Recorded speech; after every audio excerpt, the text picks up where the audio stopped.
Revenge is a 2017 French and revenge action horror film. It follows a young woman which is assaulted and left for dead in the desert.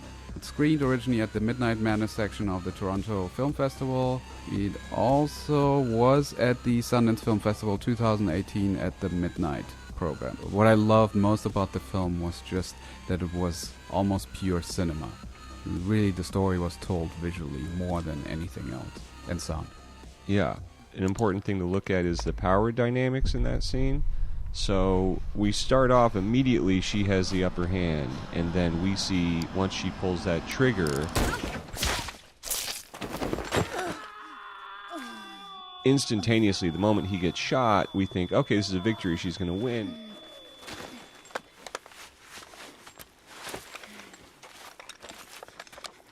And a lot of that performance and a lot of the way that's filmed is we're immediately, even though she has this big gun, we're realizing, oh, she's in an incredibly vulnerable position because now he has the upper hand again.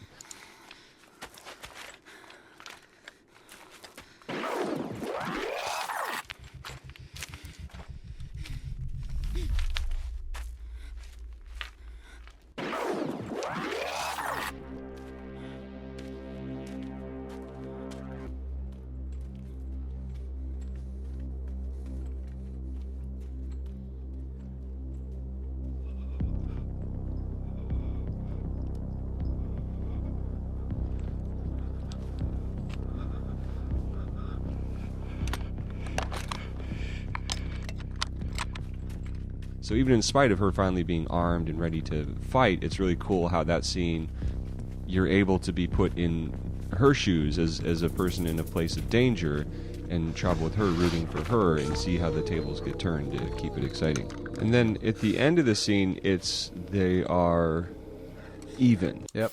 A couple of things I want to point out. Visually, I love when shots tell the story, when there's like a through line, where what we learn, the piece of information, is done through camera/editing. So at the beginning, we're on her, close up with the rifle. At 2 seconds, we cut to the barrel of the rifle.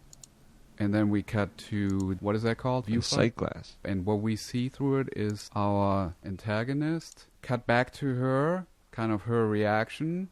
Closer to her, and then really close on her finger as she wants to pull the trigger, and then to the shot. Everything we're seeing here is really told through the right shots and the way that they're edited and paced out. That's, for me, is pure cinema. Nobody needs to say anything for us to understand what's going on. I love that. I'm just going to keep watching here, see if I notice some stuff.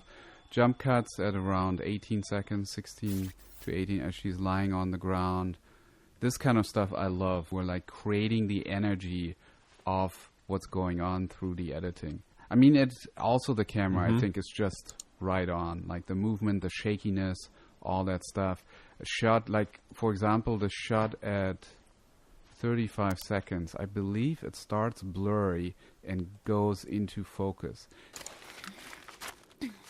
That's a great editing choice where I feel like you picked a moment in that camera shot where they were still finding the focus, which could have been planned, but also just happened as the camera is finding the focus. Like we're focusing in on what she's looking at. The balance of getting from point A to point B, because that's probably like a 4-minute walk. And the way that it's accomplished, it gives you not only that suspense of actually it feeling like it did take some time to get there, but it doesn't feel like we're cheating in the editing at all or jumping us through it or transitioning. I also love, and this is something that I think is really good editing, is we're jumping all over the place, but we have a really good sense of where we are at all times. Right. I want to point out something at 1:19. There's sort of a music cue that ramps up. And then we cut to a wider shot and listen to what happens to the music.